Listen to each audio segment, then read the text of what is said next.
The moment we've all been waiting for. NFL is back, baby. Let's get into these predictions. Okay, we're going to start off with the Baltimore Ravens going to Kansas City to play the Chiefs on Thursday night to kick the season off. This is going to be a great game, a rematch of last year's AFC Championship. But look, these teams are going to look drastically different this season than they did last year. Ravens are going to take a big step back. They lost their defensive coordinator. They lost pieces on their offensive line. And even though they got Derrick Henry, I still think this offense might be a little bit worse simply because that offensive line is not going to be as strong as it was last year. Similarly to the defense, I'm not too sure how it's going to fare, at least early on, without their D coordinator or with a brand new D coordinator. They may struggle. And a team like the Chiefs, right? Obviously, their offense is godly. Nothing really changed. You still got Kelsey. You still got Mahomes. If you got those two guys, you're good, right? But, Pacheco, I'm expecting a big year from as well. Offensive line looks like it's getting even better. Chiefs offense looks great. On defensive side, I think they're also going to take a bit of a step back. They did lose L'Jarius Sneed, which is going to be a big loss. But overall, this Spagnuolo defense is always somewhat consistent. And even when they're not the best, they're just good enough. And I think that's going to be the case. This game is a very hard game to predict in and of itself.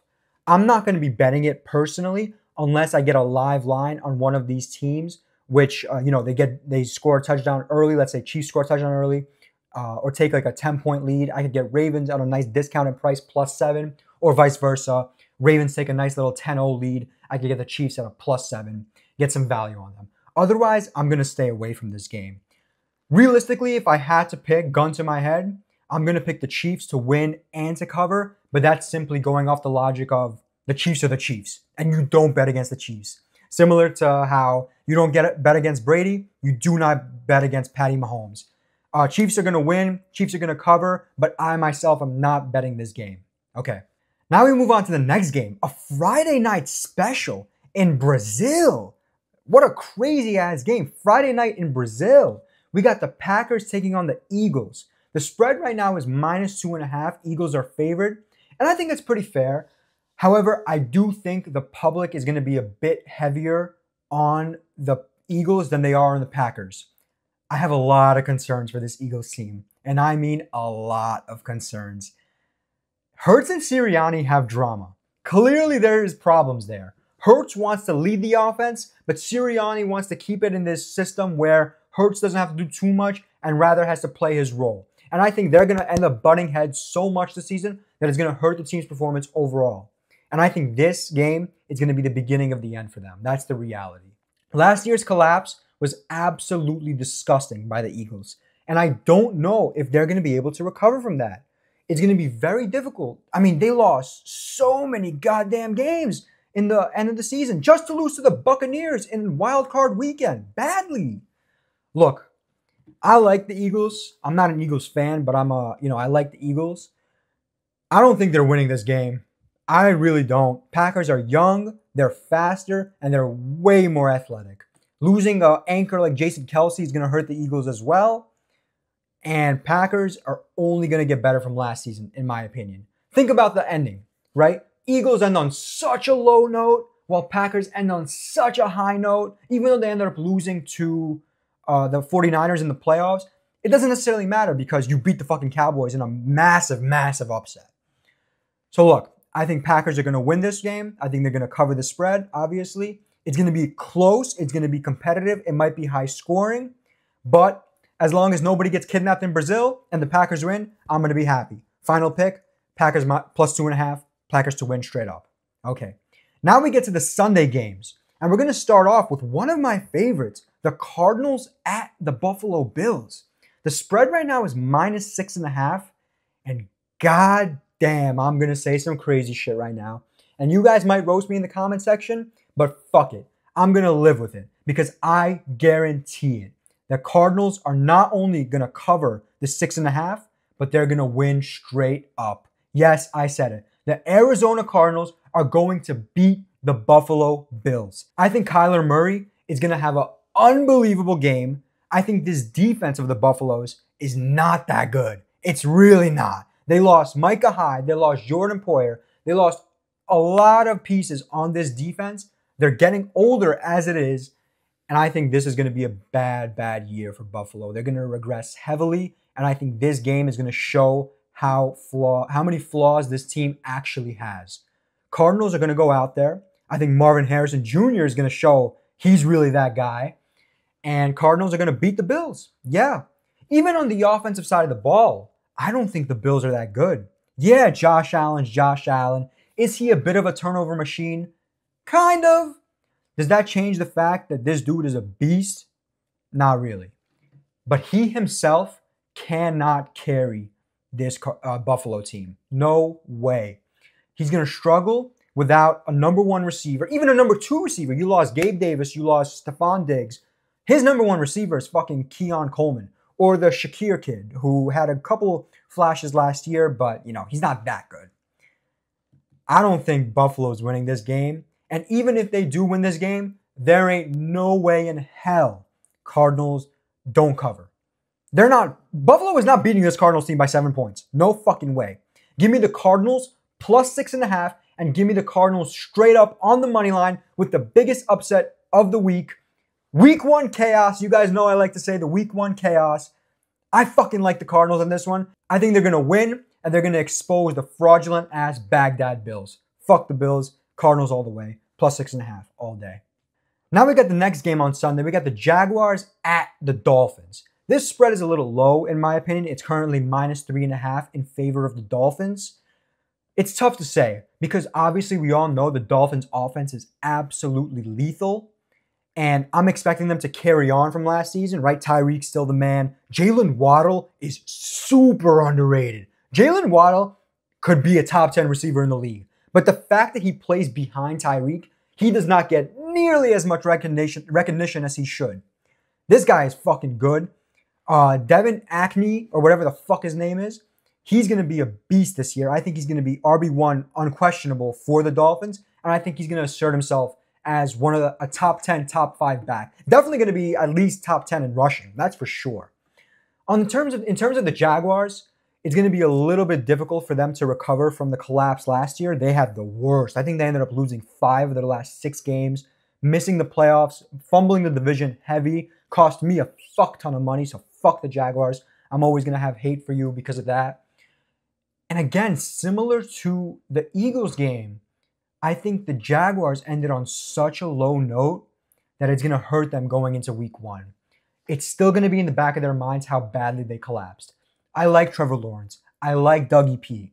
Will they be competitive this year? I think so. But this Dolphins team just seems a lot more talented, and I'm expecting them to put on an offensive masterclass in which they beat the shit out of the Jaguars. Give me the Dolphins minus 3.5 and to win. Okay, now we got this next game. The Patriots at the Bengals. And I mean, what is there to talk about here? Patriots are fucking garbage. They're going to have the first overall pick this year, more likely than not.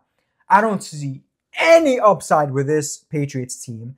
And most important factor in all of this is the fact that this is the very first game the Patriots are playing without Bill Belichick in damn near 20 years. No, over 20 years. Wow. Gerard Mayo has got a lot on his plate. And against the Bengals team that missed the playoffs last year, was riddled with injuries, they're going to be hungry and they're going to go out for that win. The Bengals are. Patriots are not covering. They're not winning. There's nothing even to talk about this game. Bengals have the better offense. Bengals have the better defense. I'm going with Bengals all day. Bengals are going to cover the minus 7.5 and they're going to win straight up. Patriots are not even going to put up a challenge. It'll be a miracle if they score more than a touchdown, maybe 2 touchdowns. Come on. Rest in peace to the season for the Patriots. Season's over before it even started. All right. Now we move on to the Panthers at the Saints. And god damn, this is a juicy game because everybody and their mother is on the Saints. I just feel it. Panthers are going to pull this off. Yep. I think bringing in a wide receiver 1 for Bryce Young and Deontay Johnson is going to be absolutely huge. Bryce is finally going to have some type of competency on the offensive side of the ball. He's going to be able to have a decent little run game. I'm not going to say good, with a decent little receiving core. Are they going to make the playoffs? Probably not. But will they be a lot more competitive than last year? I think so. With that being said, it's not about the Panthers being better. It's about the Saints being shit. Derek Carr fucking sucks. His career is over. He is not a good quarterback. And I really hope this year is the year the public recognizes that this guy is a high-key bum. He's going to throw interceptions left and right. He's not going to be able to get the ball to his weapons. And even with that being said, let's be honest here. The only real threat the Saints have on this offense is, Chris Olave. Other than that, Alvin Kamara is kind of old. Michael Thomas, I think, is not even playing in this game. And overall, maybe they'll have a younger receiver step up and take the role that Michael Thomas used to play. But even then, Derek Carr is not going to be able to get him the ball. He's going to overthrow him by 15 fucking yards. You could put my fat ass on the field, and I'll do better than Derek Carr's bitch ass. You kidding me? Fuck Derek Carr. He's a bum. He's a bum. It's going to be a low-scoring game. It's going to be a defensive game. But all in all, I think the Panthers are going to pull this out. I like the Panthers to cover the +4, and I think they're going to win straight up as underdogs. Is it a bit crazy? Yeah, it is. But I guess I'm a little bit fucking crazy. Give me the Panthers all fucking day. Okay. Now we move on to the Steelers versus Falcons. This game is weird. We have the Steelers with Russell Wilson at quarterback, and we get the Falcons with Kirk as quarterback, Kirk Cousins. I don't like the Steelers. I really don't. This offense is suspect as hell. What Russell Wilson has showed me these last 2 seasons is absolutely nothing. And you're going to a Steelers offense which has displayed nothing but incompetence for God knows how long since Roethlisberger retired. I don't see how the Steelers can offensively keep up with the Falcons. Falcons got Kirk Drip Cousins slinging the rock. You got Bijan Robinson, who's going to take a big step this year. And you got Drake London, who I'm expecting with a real quarterback can now actually show his potential. And Kyle Pitts as well could be a lot better with a real quarterback. Steelers defense, though, is no joke. We all know that. Cam Hayward's a dog. You got TJ Watt. You got Mika Fitzpatrick. This whole fucking defense is unbelievable. And the only thing that's going to keep this Steelers team in this game is that defense. But besides that, I have no faith in them. I'm not betting this game personally, but if I had to choose one, I'm going to go with the Falcons at -3.5, and they're going to cover and they're going to win. But again, I'm not going to bet on this one. This is a toss-up. I need to see how this Steelers offense looks this week 1, and I also need to see how this Falcons offense looks, because the reality is that the Falcons may struggle, right? Cousins might need to adapt. It may take some time. This is going to be a low-scoring one. I mean, the over-under is 42 as of recording. Yeah, this is going to be a low-scoring one, which I think the Falcons just barely squeak out by 4 points. Give me the Falcons -3.5. Give me the Falcons straight up. Easy money. Texans at Colts. Good Lord. This is the trap of the week by far.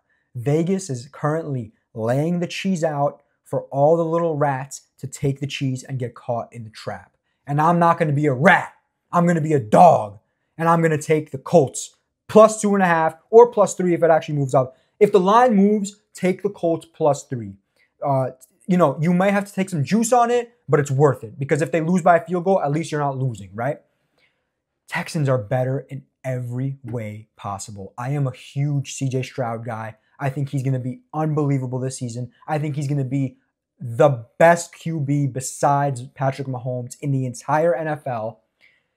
Him, Stephon Diggs, Joe Mixon, Tank Dell, Nico Collins. I mean, I can just keep going. And that defense, Will Anderson is looking like a superstar. They got a very well-balanced linebacking crew, D-line, and even a secondary. Derek Stingley is looking like he's going to be an all-pro player this year, or at least a Pro Bowler, right? Everything says to take the Texans here, but the spread. And the spread is telling me that Vegas is willing to take the risk on Texans. And I think that is why the Colts are winning this one. I know actually. The Colts are winning this for a fact. I am not sure if I'm going to be betting this game yet.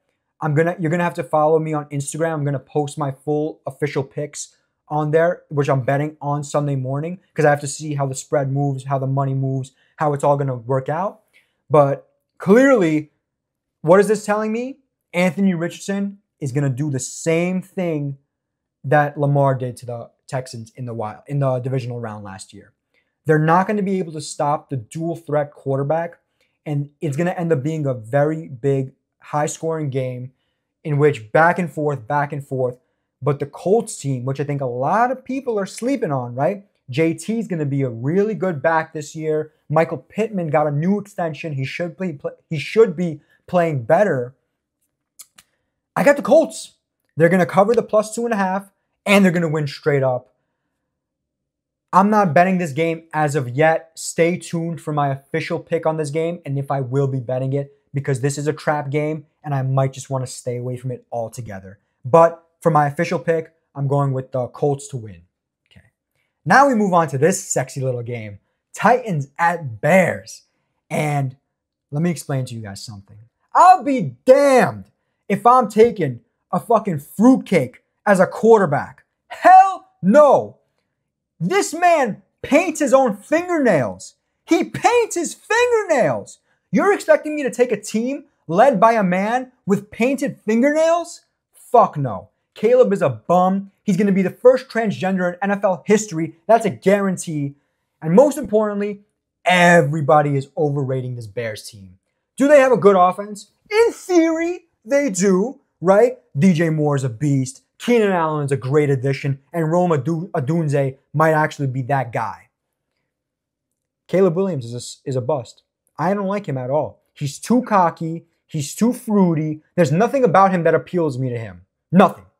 With that being said, on the flip side, this Titans team is so underrated. I like Will Levis. I think Levis is going to have a great year this year. He's going to prove that he's better and bigger than Gia Duddy, because fuck her. And overall, even though this Titans team is going through significant change, new running back, new head coach, it's a very risky pick. But I'm going to take the Titans to cover the 4 and win straight up. Yeah, I'm taking a lot of underdogs. But it's week 1, and I'm expecting a lot of fucking chaos. This game I'm betting, it looks like for sure, I'm going to be taking the Titans +4 and straight up to win. Nothing about this Bears team entices me. And let's be honest here, they're completely being overrated by the public. And if I'm not mistaken, a rookie quarterback, number 1 overall, has not won a week 1 matchup in God knows how long. God knows how long. I have no confidence in this Bears team. Give me the Titans +4. Give me the Titans money line. Easy. Now we move on to the Vikings at Giants. And this is a very interesting game because in my head, I feel like Giants should be the favorites here, which makes this game a little bit trappy because as of recording, they're slight underdogs. I think on Sunday when this game is going to happen, it's going to be much closer to even and probably going to be an even game, pick 'em. I'm going to go with the Vikings simply because this Vikings team is supposed to do bad. And these are the type of teams that exceed expectations. Nobody expects anything from Darnold. And Darnold is going to go out there and have a much similar season to that of Baker's last year, where his career is on the line, right? Similar to Baker, if Darnold does not perform this year, his career is over, completely over. He will never be in the NFL. Maybe he'll be able to last as 2 more years, 3 more years as a backup, but besides that, he will never be a starting quarterback ever again. Unless he goes out there and performs well, which I expect him to. I think Justin Jefferson's a beast. I don't think Justin Jefferson's a beast. Everybody knows Justin Jefferson's a beast. His production will not drop. I mean, it might slightly drop in terms of receptions and targets, but overall, what he actually produces on the field when the ball is in his hands, I think is going to be the same. And this Giants team is a fucking mess. This GM is the most incompetent GM I have seen in a long time, and he needs to go. Daboll is not a bad coach, but the personnel Daboll has to work with is egregiously bad. Egregiously bad. Daniel Jones is ass. Daniel Jones cannot throw the ball down the field. He's a turnover machine. He's going to fumble left and right. He's going to throw picks left and right.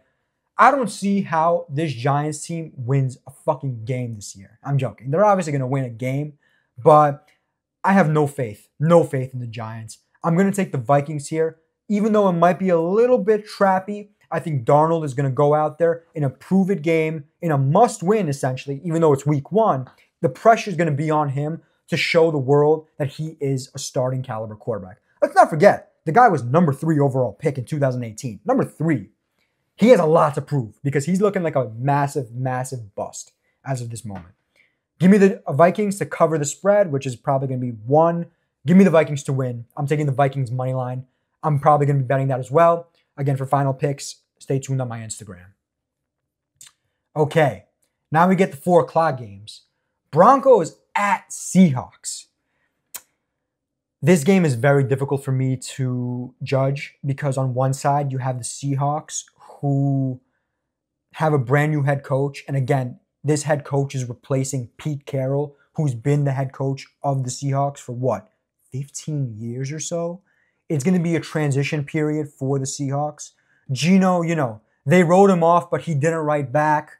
He might be writing back this season. But in this game, the Broncos are just fucking terrible. What is good about the Broncos? Seriously. And again, you have Bo Nix starting. I'm not a big Bo Nix guy. I think he's going to be a bit of a bust. I don't see how he has the weapons even to make him successful, right? The running back game, Javonte Williams, he's all right. Cortland Sutton, he's all right. Besides that, what do you have to look forward to? Absolutely nothing. But I feel like everybody and their mother is going to be on the Seahawks in this one. So for that reason, my final pick for this game is going to be Broncos to cover the 6. 6, yes. They're going to cover the +6, but they're going to lose. So I have Broncos covering the spread, but Seahawks winning the game. That's my pick for this game. However, I will not be betting this game. I'm going to stay away from this one. I am not enticed by this game at all. Okay, now we have this very interesting game. The Las Vegas Raiders versus the Chargers. Chargers are favored by 3, but it feels like it's not that they're favored. It's that they're at home, and the 3 is the golden number for the home team when Vegas has no lead. So clearly Vegas does not know what the fuck to expect in this game. Jim Harbaugh's back. I love it. I can't wait to see Jim Harbaugh back in the NFL. He was fantastic with the Niners, and I think he's going to be just as fantastic with the Chargers. But this game is going to be tough for them simply because, again, you have to adjust to a whole new system. And it's going to take Herbert a little bit of time. I think that's going to be the issue. The defense is going to play well. Again, Harbaugh is a more defensive-minded coach, and he's going to do big things with this Chargers defense. They're definitely going to take a step up. But in terms of the offense, they don't have the weapons, right? I mean, you have J.K. Dobbins and Gus Edwards in the backfield. They're good, but they're not great.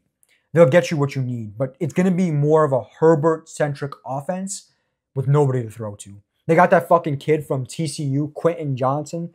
He's a shit. This guy's got butterfingers on butterfingers. I could be a better fucking receiver than this dumbass. Chargers are going to struggle in this game. Antonio Pierce is one of my favorite head coaches for the Raiders. I love the guy. I think he's going to be a fantastic coach. Gardner Minshew does scare me a bit because we all know Gardner, for some reason, plays so much better as a backup than as a starter. Every time he gets thrown into a situation, he balls. Every time he's the announced starter, he sucks ass. But with that being said, I think this Raiders team is more complete at the moment, more united at the moment, and more familiar with the system. This is going to be a low-scoring game, very low. So it's actually 40 and a half is the over-under. Wow, Vegas really expects it to be a low-scoring game. So yeah, it's going to be a low-scoring game. I think Raiders are going to get the slight edge, even though I'm worried a little bit about their run game. With that being said, I have too many question marks to pick the Chargers. And for that reason, I'm going with the Raiders +3 and to win straight up. Again, another underdog, but I think the Raiders are going to do it. I'm liking this Raiders team a lot more than I think the public is giving them credit for. So give me the Raiders +3 and the money line. I'm going to probably end up betting that as well. Okay, now we got a 425 game, and my favorite game of the week, my biggest lock of the week, the game that I am most confident in, and the game that I am going to put my fucking house on. The Washington Redskins taking on the Tampa Bay Buccaneers. And there is zero doubt in my mind that this is the trappiest of traps ever. Buccaneers as -3 favorites is a joke. This line should be closer to 5, closer to 6. Why is it so low? I get it. There's a good amount of hype with the Commanders and Jaden Daniels, and I might be buying into it, but I still think this line is way too low. Way too low. With that being said, I got the Commanders covering the +3.5. That's going to be my bet of the week. And they're going to go and win this fucking game because they are that much better than the Buccaneers. Again, I'm going to say some crazy shit right now. I think the Commanders are going to win the NFC East. They are currently +900. I think on Fanatics you could get them at +1,000. I am going to be betting them to win the division, and I am going to be betting on them damn near every week because until the public recognizes that Jaden Daniels is going to be a fucking stud, they are going to be completely underrated by the books. Buccaneers are a good team. Great defense. Baker's good. Mike Evans is a Hall of Famer. Overall decent offense. Rachaad White, I'm expecting to have another great season. And on paper, they're much better than the Commanders. With that being said, defensively, Commanders can match up. They have a fantastic D-line. Offensively, they do lack a little bit of talent and star power in comparison to the Buccaneers. But I think Jaden Daniels is going to have a CJ Stroud-esque season where Daniels is going to make everybody else around him much better. For that reason, I'm riding with the Redskins all day. Give me Washington +3.5 and the money line. My pick of the week, my lock of the week, my most confident play of the week. I love the Redskins here. Give me them all day. All right. Now we move on to America's game of the week. Cowboys at Browns. Nothing about this Cowboys team impresses me. Jerry needs to sell the team, or if not sell the team, hire a real general manager who can actually, negotiate. Let's put it like that. Because he's a horrible negotiator. Yeah, you gave CD this big contract, but you still got to pay Micah. You still got to pay Dak. And there's no way you're going to be able to build a Super Bowl winning team with Dak on a massive contract, CD on a massive contract, and Micah on a massive contract. So who do you prioritize? Again, this is a discussion for later in the year. But for this game, again, coming off such a bad loss to the Packers in the wild card round, especially when the expectations were NFC Championship, is bad. Browns are decent. Deshaun Cosby is going to have a resurgence, in my humble opinion. Deshaun Cosby needs to prove to everybody that he is the same guy that he was back in Houston. And I think this season is going to be the one. Browns defense is going to be just as good as it was last year. It won't carry them like it did last year, but trust me, they're going to be much, much better, and they're going to hold this team to where it needs to be. Offensively, Deshaun Cosby is going to be the man. The run game with and without Nick Chubb is going to be great because of the Stefanski system. You got Cooper. You got Elijah Moore. I don't see how they brought in Jerry Jeudy as well. If he plays like shit, he's going to be Jerry Jeudy. But I'm taking the Browns here. I think they have a better defense, and I think they may not have a better offense, but for this game, they're going to have the advantage. Plus, let's not forget, opening weekend, it's a home game for Cleveland, which in most cases is usually a home game for the Cowboys, but it's going to be a tough one. It's going to be a dogfight, and I got the Browns winning this and covering. They're 2.5, so they're going to win by 3, and they're going to win straight up. Easy money. It's going to be a good game, though. I like Cosby. Okay, Sunday Night Football. I've been waiting all day for a Sunday night. I can't wait to see Kerry's fine ass here. Rams at Lions. Low spread again. Very low spread. And this game will be entirely determined on how the entire Sunday went. If all those underdogs and it's chaos in week 1 on the earlier slate, the Rams will lose. But if it's going to be all the favorites win and all the public is going to be eating the entire Sunday, then I got the Lions. With that being said, obviously this is a fucking pick show. I'm not going to say this bullshit, oh, maybe this, maybe that. I'm going to make a definitive pick. However, stay tuned on my Instagram, ECPK Productions. On my stories, I'm going to be posting what I'm betting on this game, if I'm betting on this game, and how my day overall is going. With that being said, I'm going with the Lions minus 3.5. Lions have the better offense. Lions have the better defense. Rams are old. Sean McVay's got one foot out the door, and Matthew Stafford's a cuck. I don't have to explain this. Go watch the President's video if you want to know why Matthew Stafford's a cuck. I mean, what do I even say? Lions are going to take a step back this year. It's going to be a tiny, tiny little step back, but I'm not big on this Rams team. They're going to be a playoff caliber team, but Lions are a Super Bowl contender. There's no question about that. Jared Goff is actually Jared Goff now, and he's going to really show the world what he's all about. Lions beat the Rams last season in the playoffs by a slight margin. I don't think this one's going to be as close. I got the Lions winning this one, and I got the Lions covering. Give me the Lions minus 3.5 with the W. Monday Night Football.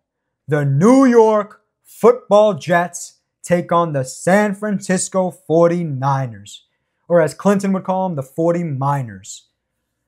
I'm going to start this off by saying I am a diehard Jets fan. I am a little bit biased when I am making these predictions. And even though deep down inside, as a suffering Jets fan, I think this season is going to be a fucking shit show like it is every season, this spread is low. This spread has dropped already 2 points since it opened. It opened at minus 6.5. It's currently minus 4.5. It's looking like everyone's playing for the Niners. Ayuk is going to play. Trent is going to play. The Niners are going to be healthy. Jets look like they're going to have everybody besides Hassan Reddick, which sucks, but fuck him. Don't give him the money he wants. Make him accept the contract you're going to give him. And if not, fine his ass to oblivion. You have nothing to lose, Jets team. Jets are going to win this game. Jets are going to cover the spread. Am I a little bit biased? Yes. But at the same time, I'm not big on the Niners this season. I think they're going to take a massive step back. It's going to be a big Super Bowl hangover. Shanahan's going to get fraud checked. And even though this Jets offense is going to be fucking garbage because Nathaniel Hackett is the biggest piece of fucking shit in the entire fucking league, Rodgers is going to make something happen. Brees is going to make something happen. Garrett is going to make something happen. Even the offensive line, which is usually our weak point, I'm not as concerned as I was last year and the years prior. John Simpson is a massive addition. AVT coming back from injury is huge. Tyrone Smith, even though he's old, he's going to be good enough. And he's going to mold our first round Olu, blah, blah, blah, Penn State lineman. I don't know how to pronounce that fucking last name. Overall, I like this team, this Jets team. I'm ready for disappointment, but I'm going to go with the Jets plus 4.5 and money line. Jets are going to start the season off hot. Rodgers is going to redeem himself from last season's injury. And the Niners are going to get fraud checked just like I said they would. Jets all the way. Jets, Jets, Jets, Jets, baby. Okay. And that's all for week 1. I hope you enjoyed these week 1 predictions. Drop a comment down below who you got. And stay tuned for the other prediction videos and reaction videos coming real soon.